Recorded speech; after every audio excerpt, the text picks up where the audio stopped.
experience of having COVID-19, maybe a quirky, topical song, kids yoga, camp in a box, or themed activities to keep little ones occupied in these strange times. Listen, they are always up to something new.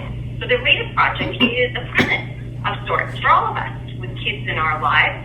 Big Questions for Little Humans is about getting kids, families, and classrooms talking and asking questions. Leanne and Cookie, otherwise known as Dragon and Bunny, join us now. Hello, Leanne and Cookie. Hi, Natasha. Hi. How are you guys doing? I feel like I want, out of the gate every time I need to know health-wise how you are. You both had COVID at the very beginning of the first wave. How are you both doing now? So I think, Lee, you're pretty much, you're good. I'd say I'm fully recovered. But I have the benefit of having like my very own, what do I call it? COVID loot bag. I have a COVID loot bag that keeps coming back every month. So I have a little bit of chest pain and back pain every month, and thanks to my acupressurist, luckily it's going away, but that's my little takeaway from COVID.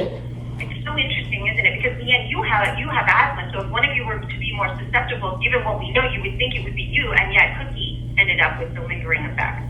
Yeah, I have no idea how that works. The virus seems to be just doing its own thing, you know? It's very unpredictable. It is indeed. I'm glad to know that you're both doing well in the whole, and Cookie, I hope those lingering, the symptoms that you're still dealing with go away once and for all.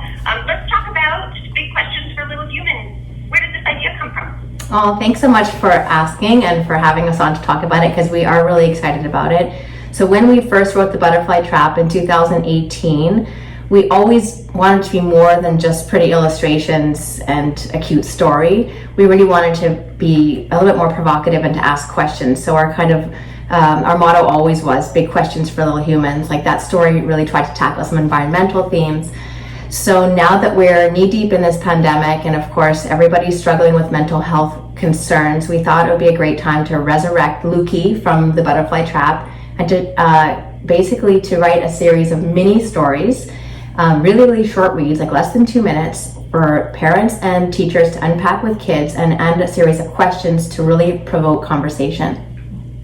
Okay, and it's the first story, I don't have the title in front of me, but I think it's okay to be in a bad mood, is that right? Yes, that's right. Because it really is okay. Like, sometimes we don't give each other or give ourselves the ability, to be able, the permission, thank you, to be able to feel bad. You know, it's always put on a happy face, just, go, you can do it. But you know what? No, sometimes you don't feel okay. Especially lately. I think if we're all perfectly honest, it's really hard a lot of the times just to go about your business in a normal way. So it's totally okay to be in a bad mood, and especially okay to talk about it.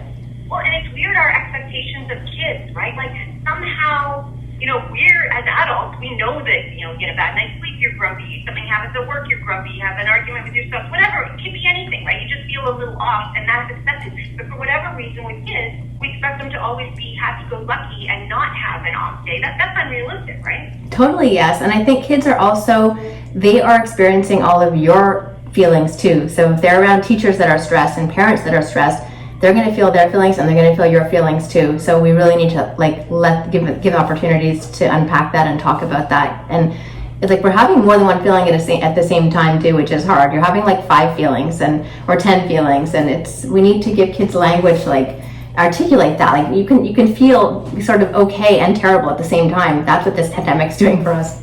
Yeah, and it can change in a blink, right? And I just love that you're trying to get this dialogue going. What I love even more is that you're giving it to us for free. So people just have to go to DragonBunnyBooks.com, join your newsletter, is that right? And then you can get a free download of the book? Exactly, a free download of the, and there's worksheets that go along with it, because we want it to be, it's okay to be in a bad mood, to be very accessible and to be able to be used. You know what I mean? If you're in the car and you're going somewhere you're stuck in line, why don't you pull it up? You can read it, you can do it right there. Yeah. So that's the book, but it's the story, right? It's shorter and sweeter than that. It's teeny tiny, it's mini story with some questions, and you just, less than 2 minutes to read it, and you subscribe on our website, and it's free, and you'll get the first download right away, and we'll be giving those every month with different themes.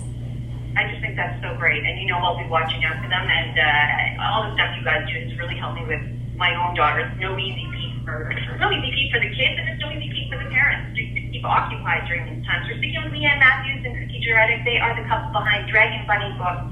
Again, they launched Big Questions for Little Humans. So we only have about a minute and a half left. I want to make sure we touch on, today is the deadline for Winter in a Box. So Camp in a Box started in the first, did it start in the first wave? I'm not even sure when it started. This past summer, yes. Okay. And did you start that because you saw a void, you knew the kids were needing to connect and keep occupied? Well, we kept seeing camp after camp closing, and like Champions closing and this closing. And we're like, oh my gosh, my summer sleepaway camp was closing. And so we're like, we have to do something, you know? And so that's when we came up with Camp in a Box. And it's just continued, and it's grown to now like a monthly box. And our newest one is called Cold Winter, but it's not actually cold right now. But basically, the boxes come to you fully equipped, as you know, because we've had the pleasure of having Simone receive a few boxes, but they come fully equipped with activities that encourage creativity and learning and fun. And basically, like, kids just love to open stuff, right? So they open the box, and there's all the activities, at least for a full day of themed stuff. So it's January's boxes. Honestly, sometimes we make it last a week in our house. We That's- just want to complete it all. And you know, I'm a huge fan. I've been on board since day one. And now I've bought one for my neighbors and stuff because I'm like, I want more kids to be doing this. Okay, so that too, people go to DragonBunnyBooks.com. That's right. Exactly right. And today is the deadline. Okay, I was going to ask you about what's next. I know there's always something next, but I'll have to have you back to say that. Wonderful, you guys. Keep up the great work. It's been a treat. Thanks so much, Natasha. I love what you guys do. That is Mia and Matthew. They are the couple behind Dragon Bunny Books. Find out more on DragonBunnyBooks.com.